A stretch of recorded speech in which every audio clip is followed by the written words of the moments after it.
Patong-patong na reklamo nga ang posibleng isampa kay Alice Guo sa kanyang pagbabalik sa Pilipinas. Bago po yan, balikan natin ang mga pangyayari mula nung huling makita ng publiko si Guo. Huli po siya nakita ng publiko noong May 22 nang dumalo siya sa pagdinig sa Senado kaugnay sa mga iligal na pogo. Doon na kwestiyon ang kanyang pagkatao dahil sa mga dokumentong nakalap ng komite at sa mga inconsistent na mga statement niya. Mula noon, hindi na siya muling sumipot sa mga pagdinig. Kaya noong July 11, naglabas ng arrest order ang Senado laban sa dating alkalde. Makalipas ang mahigit sang buwan, hindi pa rin nagpakita si Guo.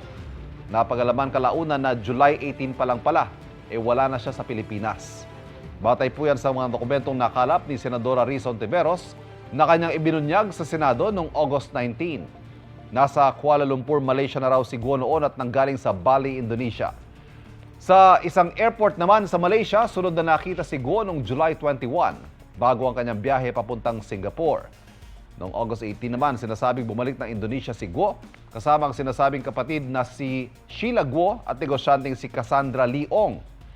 Sinundan daw nila roon ang isa pang kapatid ni Guo na si Wesley na nauna na sa Indonesia noong August 16. Matapos ang 2 araw, nakita uli si Alice sa isang airport sa Indonesia kasama ang isang Chinese boss ng Lucky South 99, ang Pogo Hub sa Porac, Pampanga.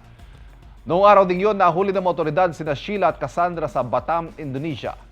Napauwi sila sa Pilipinas August 22. Dinala sa kusudian ng Senado si Sheila habang sa kamera naman si Ong. August 27, ang humarap sa pagdinig ng Senado si Sheila.